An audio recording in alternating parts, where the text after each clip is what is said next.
Good morning, Husker fans. Heath Advice here with 4 hours to Lincoln. Got a lot to share with you today. Uh, but as you all know, yesterday the biggest news of the day that was off the field was Harper Murray's uh, citation. Now, I don't know what's going to go down with that. I have no idea. All I know is she blew over her limit and she was driving, and that's all I know. And obviously, that's a wrongdoing, but I'm not gonna get into any of that just because I don't know uh, where everything lies with that. So uh, I know a lot of you probably are interested in hearing my thoughts and all that. Coming from a guy who's got a DUI himself, uh, it's a long journey to overcome, yeah, even just one DUI. So, um, obviously, Harper Murray made a mistake, and it's a human mistake, and hopefully she learns and grows from it. And I get it can be an embarrassing ordeal, especially when your uh, face is all over the place, especially in the state of Nebraska. Uh, it's I totally get it can be a stressful ordeal, especially if you're as well known as Harper Murray is. But hope I wish her nothing but the best in overcoming the situation. You know I get it. People make mistakes, and as long as she owns up to it and faces it head on and overcomes it, we're good. So no judgment here. I admittedly had a DUI myself. I ended up getting a diversion on it, and I get it. It can be a something that hangs over your head, and so anybody can make these mistakes. And she's obviously young, underage, uh, obviously shouldn't have been drinking. But I get, these are college kids and they want to go out and have fun sometimes, and mistakes can certainly be made. So, no judgment here. It is what it is. Hopefully, she overcomes it, learns, and grows. I certainly did. And, yeah, I like to have some beers here and there, but, as far as drinking and driving and whatnot, uh, I learned from that. I certainly think Harper will too as well. And, yeah, these are just young kids, and hopefully nobody's enabling her to continue to doing these things more. Hopefully she just focuses and moves on from this thing. It's not the end all situation. Uh, she certainly can overcome this thing, and so it's all up to her, though. She's just got to look in the mirror and move on from that. So those are my thoughts on that. Like I said, it's she made a human error, which we all certainly do from time to time, especially when we're young. I feel like when you're young, like she is, that's a lot of times when you do make mistakes. So, before anybody shuns her or, gives her any kind of crap about it, just realize, these are young kids and they make mistakes, and even the people that seem like they can do no wrong can do some wrong sometimes. And from there, I don't know the details of the whole thing, but she was cited on these charges. So we'll see where this leads. But I really do hope she just learns from this and moves on and continues doing what she loves. I get a fishbowl environment like Nebraska, you know, you're going to hear all about it. You're going to, this and that. And, you know, it can maybe possibly drive somebody to drink more, So before you guys uh, really get involved in, slamming her for it and whatnot, just realize she's a young kid, And I've certainly made my mistakes at that age too, So people can learn and grow from these things and from there. So those are my quick thoughts on it. Like I said, you live and learn, So, all right, let's move on to other topics. We're gonna recap Saturday or Friday, and then preview what's to come for this weekend. We also have a bit of news with Keisei Tamanaga winning 3-point contest as of was it Thursday? So we'll talk about that as well. So before I get into all that, hit that subscribe button if you would, please. Let's get started with the recaps of everything that went on yesterday. We're going to start with bowling as they are into the NCAA regionals. They moved on to today, which is good news. So let's talk about it. They started off the day playing Maryville. They went 1-1 for the day. We fell to our first match against Maryville before cruising past Marion in the consolation bracket to advance to today in the final round of regional play. So, depending on what we do today, we can move on to another day. So, let's see. In the bracket opener, the Huskers narrowly fell to Maryville with a total of 10-28 to 10-52. So we were right there. In the traditional style format match, Julian Martin led the team with a score of 435 in the anchor spot, while Kayla Verstrate and Brenna Hartzler each rolled a 206. Alex Boucher and Lainey Breedlove rounded out the squad's total in the Baker-style match. Nebraska trailed the whole way, dropping Game 1, 169 to 226, and Game 2, 204 to 227. As they fell behind early by 80-point pins, the Big Red took the final 3 games but lost to Maryville 961 to 987 to drop to the losers bracket against Marion. In Nebraska's second mega match of the day, the Huskers came out with a win, with the total of 1032 to 872 in the traditional format over Marion. Breedlove paced the Huskers with 240, followed by Martin and Hartzler, who each eclipsed the 200 pin mark. Boucher and Verstrate completed Nebraska's lineup as the Big Red took its first game of the day. After the win, the Huskers moved into the Baker match and took Game 1, Game 2, and Game 3 before dropping the 4th game with a 44-pin lead heading into the final game. Nebraska took care of business, winning 168 to 156 to grab a 899 to 843 victory over Marion and advance to today's final rounds, which are going on as we speak as I'm recording this. All right, so we return to the lanes, and as I said, as I'm recording this, we are rolling against Maryville again, so that's going to be a tough one. The winner will have to defeat number 3 Youngstown State twice for the right to advance to the 2024 NCAA Bowling Championship. So good luck to the ladies in that. All right, moving on to men's gymnastics real quick, where we completed day 1 of the Big Ten Championships. We concluded team competition, finishing in 3rd place, which is unfortunate. It was all up to just few errors.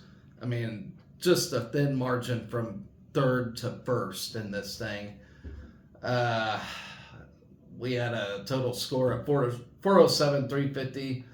At least 6 gymnasts will earn the spot in the individual finals that start tonight. So that's good news there. The official announcement of who will be competing will be announced this morning. The second day of competition will begin on today at 7 o'clock. All right. So on vault, Michigan's Fred Richards earned the Big Ten all-around title with an 83.90. Nebraska's Taylor Christopoulos placed second with an 83.10. And Penn State's Josh Carnes took third with 83 points. And like I said, that then Margic Taylor Christopoulos could have earned the all-around had he not faulted in one of the events. I believe it was the parallel bars. I might get to that here in a minute. But yeah, it was just a thin margin. Very close. Okay, so on vault, the Huskers began the conference championships where they put up a team score of 70-55. Chase Mundy led the lineup with a strong 14-45 for the squad. Luke James followed where he put up a 14-25. Sam Phillips collected a 14 even. Zach Tiderman earned a 13-35 after suffering a fall. Taylor Christopoulos capped the rotation with a solid 14-60 for the Huskers. And Michigan's Paul Judah took the meet best score on vault with a 15.05, which is a phenomenal score. That's unheard of. All right, on parallel bars, Nebraska earned a team score of 66-10. On parallel bars, James Friedman led with a 12.95. Cole Partridge picked up the momentum after notching a 13.80 for the team. Asher Cohen scored a 12.60, while Sam Phillips earned a 12.75. Respectively, Christopoulos impressed by concluding the event with a score of 14 dead even. Then you have Penn State's Josh Carnes earned the meet best score on parallel bars with a 15-10. Moving on to high bar now. At the halfway point of competition, we collected a team score of 67-10. On the high bar, Max Auden put up a 13.70 in the event, just 0.05 below his personal record.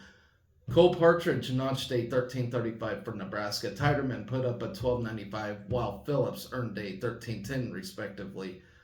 Christopoulos anchored with a strong 14 even, which is a great score for vault. Michigan's Evgeny Simoniuk and Crew Bold tied for meet best score on high bars with a 14-10. All right, moving on to floor now. Nebraska notched a score of 69-20 on the floor exercise as a team. Toby Liang set the tone after collecting a 13.45. James earned a 13.80 for the Big Red. Chase Mundy registered a 13.85, while Phillips garnered a 13.60 respectively. Christopoulos secured a huge 14.50 for the Huskers. Michigan's Paul Judah took the meet best score, which was 14.75 in that event. All right, moving on to pommel horse. Nebraska earned a team score of 65-85. Cooper Giles highlighted the event after garnering an impressive 14.20 on the event, earning a share of the meet best score on the event.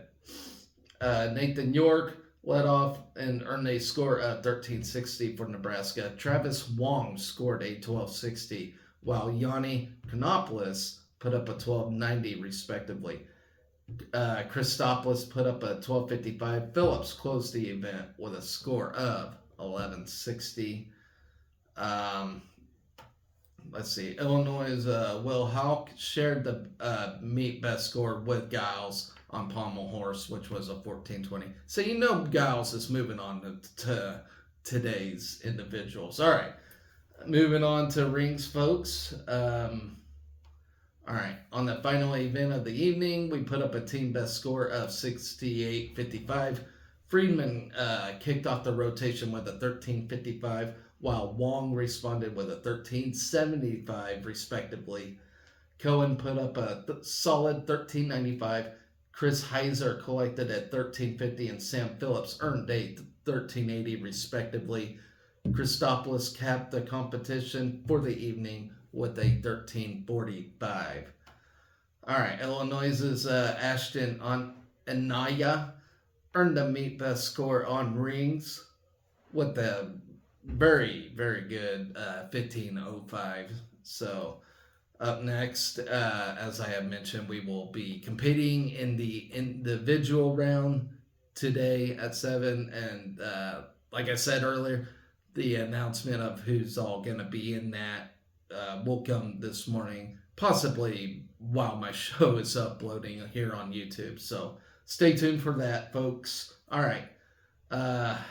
Let's talk about Keisei Tominaga real quick. That 3-point contest, beautifully done. I don't know if the Huskers ever won it before, but he started this Final Four weekend with a flourish, winning a pair of events at the College Slam Dunk and 3-point championships Thursday. And yeah, he didn't do the dunk contest. Obviously, he's not well known for dunking, but won the Haynes Original Soft Touch Men's 3-point Championship before capping the night with a win in the Skechers Battle of the Champions in a matchup of the men and women's 3-point champions in the Battle of Champions. Tominaga defeated Indiana's Sarah Scalia 20-16. Tominaga hit 8 in a row at one point before closing the round by hitting 5 of his last 6 shots, including a pair of money balls to earn the title. Tominaga put on the show in the men's shootout, posting scores of 25, 24, 19 over 3 rounds en route to the crown. The All-Big Ten guard led all the competitors with 25 points in the first round. As he hit at least 4 shots from each of the 5 spots, he closed by hitting 10 of his last 11 shots, including a tribute to Steph Curry, waiting to beat the buzzer and turning around before the shot went in to close a 25-point effort. So a little cockiness from our Asian friend. All right, Tominaga showed his flair for the dramatics in the semifinal against Ohio State's Jamison Battle, hitting the money ball on the final shot of the rack to prevail 24-23 to advance to the finals.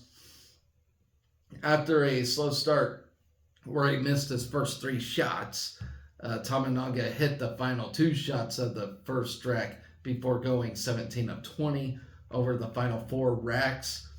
Tominaga trailed 23-22 as Battle had a chance to earn a berth in the finals. Alright, but missed the money ball while Tominaga hit his final shot to move into the finals. In the finals against Tyler Thomas of Hofstra, Tominaga got off to a quick start as he connected on 10 of 11 in one stretch before clinching the victory by hitting 3 straight shots in the final rack for a 19-17 victory. In all, Tominaga hit all 16 of 25 shots, including 3 money balls in the final. Tominaga will be in, did participate Friday afternoon as part of the Reese's in the ABC All-Star Game. I did not get to watch that. I actually totally honestly forgot it was even on. I couldn't even remember what day it was going to be on. But Friday afternoon, obviously, I was at work. I have no highlights from that.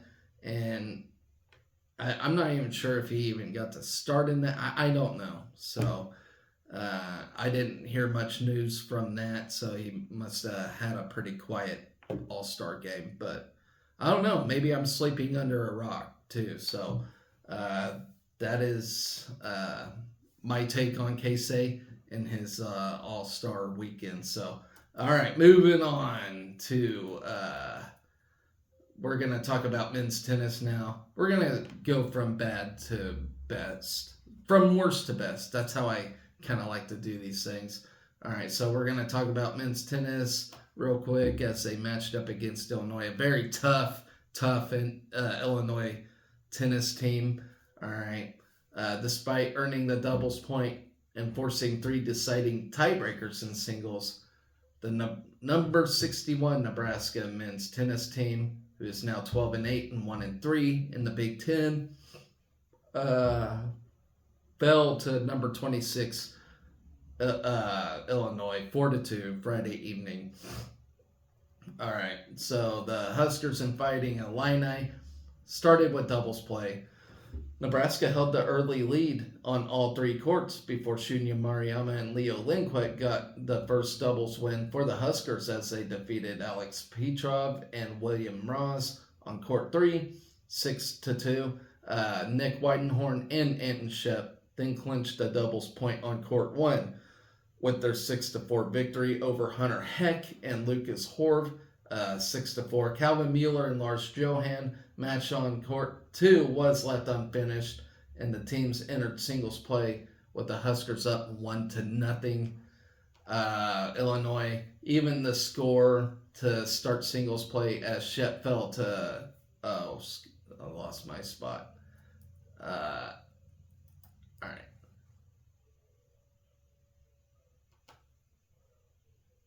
Okay, I'm just going to start over on my notes here. Illinois even the score to start singles play as Shep fell to number 34 Heck, 6-1, 6-1 on court 1. The Fighting Illini added 2 more points with Roni Haitaranta falling on court 5 to Mathis Debrew, 7-5, 6-2. And Johan dropping his match 7-6, 6-3 to Mraz. Lindquist forced the third set on court 6 and then secured the singles point for the Big Red over Horv, 2-6, 6-3, and then 6-4 with the Huskers trailing 2-3. Mueller and Mariama battled on their respective courts. After both dropped the opening set, the duo secured the second set to force a deciding third set. Mueller kept it close until the end, but fell to Petrov 7-5, 3-6, and then 6-4. And Illinois secured the match 4-2. Mariama's match on court 3 was left unfinished, with Mariama leading in the third set 5-1. Let's see. All right. Okay, so up next, the Huskers stay home to host number 64 Northwestern on Sunday, April 7th. Action is slated for 12 p.m. and live stats and streaming on Huskers.com. So, tough outing for the men. They had a really good non-con slate, and then just early on in the Big Ten schedule, just brutal for them. All right, so we talked about that. All right, softball. Dang it. We had that game won against Penn State. All right, so a late home run powered the Penn State to a 2-1 win over the Huskers at home. Very sad to see. In a duel between 2 pitchers. And by the way, these 2 teams are the top 2 teams in the Big Ten. And at one point, I forgot who lost yesterday, but it bumped us up to number 1 until this game happened. But in a duel between 2 pitchers who rank in the top 10 nationally in wins, Bridget Nemeth fired a 2-hitter and did not allow an earned run to improve to 16-1 on the season. Kaylin Kinney pitched well for Nebraska, tossing a 5-hitter, but one of those hits was a 2-run homer in the 6th inning. Penn State improves to 27-7 on the year and moved ahead of Nebraska in the Big Ten standings with a 6-1 conference record. The Huskers saw their 6-game winning streak snapped and fell 22-14 on the year and 5-1 in Big Ten play. Now the good news is we still got 2 more games to play, so we can always get that lead back. Obviously, you have to beat Penn State twice, so we have to win this series. And it can be done. Yesterday's game was very close. All right. Nebraska struck first, taking advantage of a Penn State error. to take a 1-0 lead in the top of the first. Billy Andrews reached on a leadoff error before Brooke Andrews doubled down the left field line. After a line out to first, a pass ball through Billy Andrews home with the game's first run. And man, when that happened, I thought, oh shit, we're going to walk all over this team. But obviously, that did not happen. The pitchers dominated in the next 3 innings before back-to-back infield singles, and a sac bunt gave Penn State runners at second and third with 1 out in the top of the 5th. But Kenny escaped the jam with a strikeout and a comeback grounder to the circle. In the bottom of the 5th, Nebraska loaded the bases with 2 outs on an error. Caitlin Neal and an intentional walk to Billy Andrews, but the Huskers were unable to add to their lead. In the top of the 6th, a 1-out walk was followed by a Maddie Gordon 2-run home run that gave Penn State a 2-1 lead. Very heartbreaking to see. The Huskers were then retired in order in the top of the 6th and 7th innings. Nebraska and Penn State continue today at 1 p.m. So, it's very important to get the win today, obviously. All right. So post-game notes from this: we lost for the first time this season when holding its opponent to fewer than 3 runs. We've been 9-0 this season when holding opponents to fewer than 3 runs. Kaylin Kinney tossed a 7-inning complete game to just the second time in her career, but the second time this season. Caitlin Neal singled in her first at-bat, leaving her a hit in 4 consecutive at-bats, stretching over 3 games. So, I think the ladies can win this series, especially with our bats. We just had a very off day. I mean, we started out great, but Penn State's pitching proved to be the better yesterday. I think, we'll have Billy Andrews, Brooke Andrews, the Andrews sisters, Kaylin Kinney, the list goes on. We got some great hitters. I can't think of her name. Hell, come back to me someday. But we got that one girl that's, been playing really well. That's, gosh dang it, what's her name? I don't know. Embarrassing when I can't remember her name. But I do think we'll get the win today. I really do. And then have an exciting Game 3 tomorrow. All right. So we're going to stick with that sports. We did, however, get a win in baseball. Very important. Very nice to have as we bounce back after that Creighton loss, which leaves a bad taste in my mouth. But Brett Sears tossed a 2-hit complete game shutout as a 24th ranked Huskers. And man, if we can win these next 2 games, I think we'll stay in the rankings. And I think Creighton will move into the rankings. But he tossed a 2-hit complete game shutout as we open the weekend series versus Ohio State with a 3-0 win. Let's see. We scored 3 runs on 7 hits, while Ohio State totaled 0 runs on 2 hits. Sears improved to 6-0 this season with a complete game shutout, the first by a Husker since Will Walsh in the Big Ten tournament last season. Sears limited the Buckeyes to just 2 hits, the fewest in a complete game by a Nebraska pitcher since Matt Waldron against Michigan State in 2019.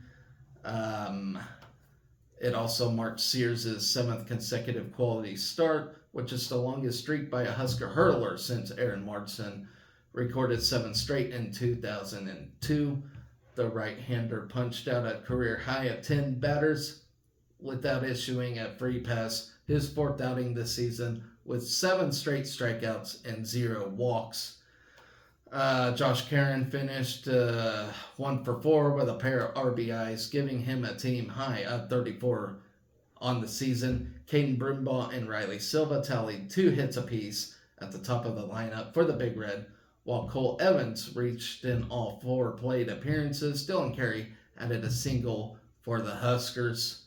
The Huskers grabbed a one-run advantage in the opening frame behind a pair of hits from Brumbaugh and Silva. Nebraska loaded the bases with a pair of singles from the two Huskers and a walk to Evans. Brumbaugh scored on a play where Karen grounded into a double play to make it a 1-0 game. Through the first, Sears picked up his third and fourth strikeouts of the night in the third, while the Huskers offense tacked on 2 more runs to grow the lead to 3-0. Brumbaugh singled and later stole third before Evans drew a full count walk and moved to second on a wild pitch to put runners on second and third with 1 out. With the Buckeye defense playing in to prevent a Husker run, Karen smacked a 2 RBI single off the Ohio State third baseman to give Nebraska a 3-run lead. Sears retired 14 of the first 16 batters he faced on Friday night after working around a 1-out single in the top of the 5th.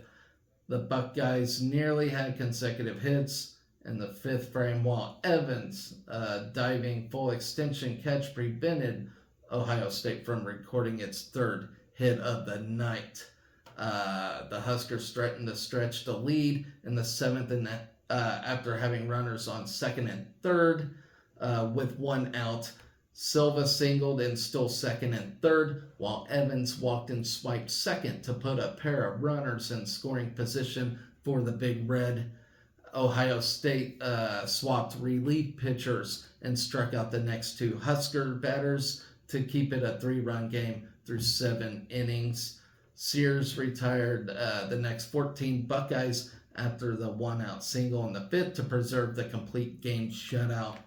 And we will continue the weekend series today. And the time says 12:02 p.m., which is so dumb.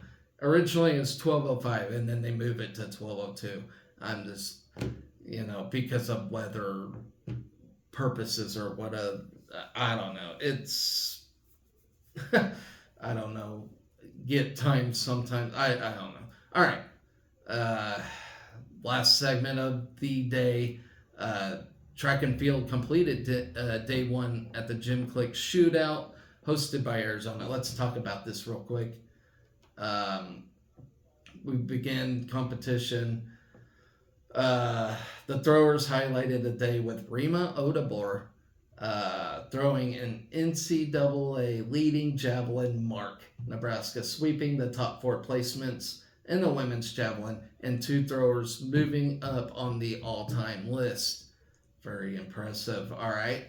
Odabor led the way in the javelin, hitting an NCAA leading 191.10 or 56.47 meters. All right. To take the title, Murdo Kalizik threw for a 175.2. To place second, Emanuela Casati went 175 even to finish third, and Eniko Serra had a distance of 156.10 to take fourth. All 4 javelin throwers have season best marks ahead of the rest of the Big Ten. In the men's javelin, Tyler Brown finished third with a 218.7.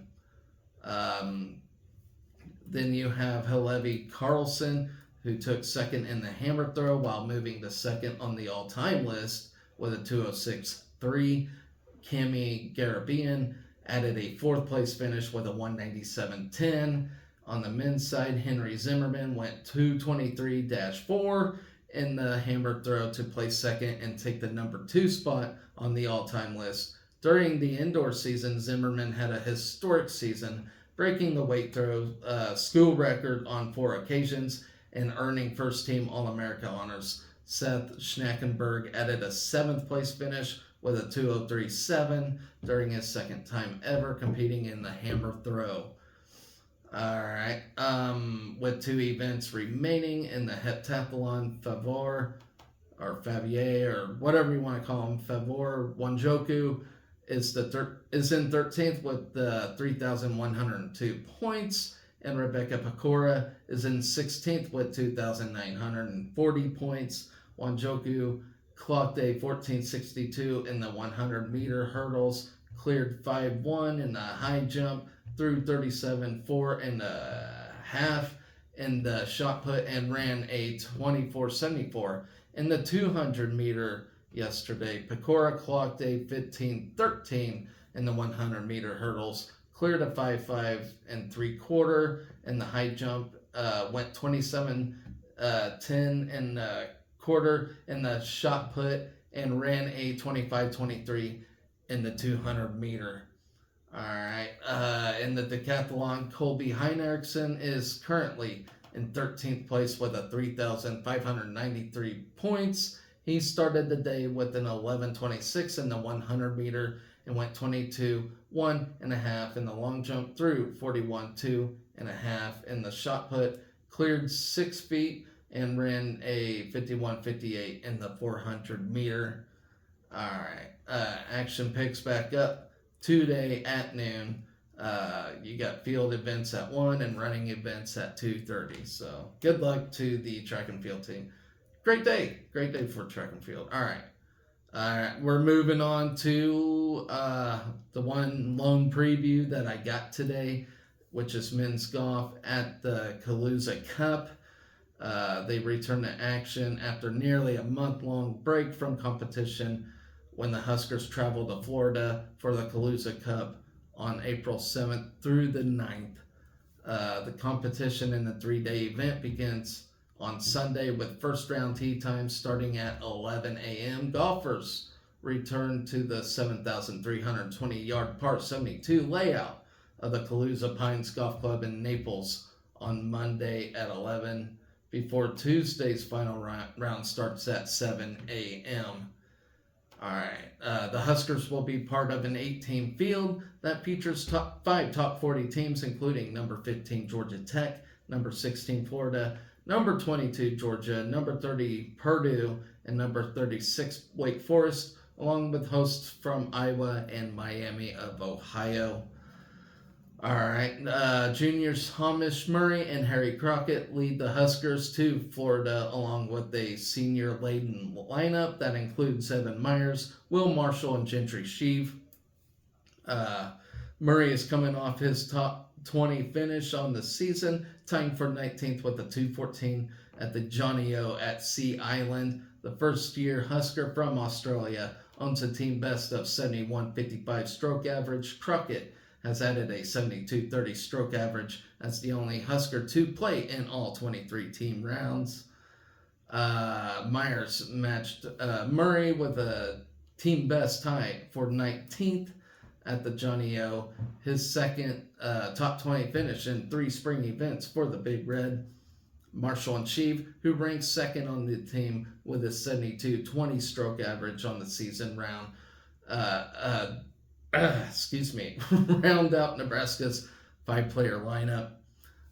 In addition to the Huskers competing at the Calusa Cup, 4 golfers, so that would be Grant Chabinas, Davis Johnson, Reed Malik, and Quinn Yost, will compete as individuals at the Stampede at the Creek at Indian Creek Golf Course in Omaha. All right. Murray opens his Nebraska career with 5 top 20 finishes. He has provided Nebraska with its most consistent presence this season, posting 7 consecutive top 35 individual finishes to help the Huskers. The junior from Sydney, Australia, opened with 3 consecutive top 20 finishes, including a season best tie for 9th in his Husker debut at the Bearcat Invitational, which was from September 18th through the 19th. He closed with a 3-round score of 211 on a par 71, 7,279-yard layout at the Coldstream Country Club in Cincinnati. Murray produced a tie for 19th with a 2:15 at the Badger Invitational in Wisconsin. That was from October 1st through the 3rd, before tying for 17th at Purdue with a 2:14. Murray closed the fall with a tie for 33rd with an even par 2:16 at the Everett Buick GMC Classic in Little Rock, Arkansas from October 16th through the 17th. He added his 4th top 20 effort by tying for 19th at 146 in the rain-shortened battle at Briars Creek in South Carolina. He added another tie for 19th with a 214, with Husker teammate Evan Myers to lead Nebraska at the Johnny O at Sea Island, which was from March 11th through the 12th. Through 20 rounds, Murray carries Nebraska's best stroke average at 71.55. Murray was ranked among the top 50 golfers in NCAA Division II by GolfStat in 2022-23 and was the Cameron Athlete of the Year across all sports. So that's pretty impressive stuff. All right. So that is my last segment. So to recap what's going on today, we got bowling with the NCAA regional, hopefully to move on to the championships. One thing I did not preview, that's soccer at K-State because it's spring season. It's just spring ball, exhibition, friendly play. But good luck to them ladies. Hopefully we come out with a win. Softball, game 2 against Penn State. Baseball, game 2 against Ohio State. Men's gymnastics have the individual titles today, and track and field with their last day of the Gym Click shootout. And then on Sunday, that's when men's golf start the Calusa Cup. I don't know if I mentioned that. Women's tennis takes on Purdue. I did not get a preview in for that yet. Softball, game 3 against Penn State. Then you have baseball's game 3 against Ohio State. Men's tennis will take on Northwestern, and that'll round out the weekend. So pretty exciting time, right? Got a lot of going on for the weekend. So anyways, guys, that's going to do it for my show today. I will be back tomorrow with more recaps and whatnot. And hopefully we get some winning done today. So as always, guys, be excellent to each other. Go Big Red.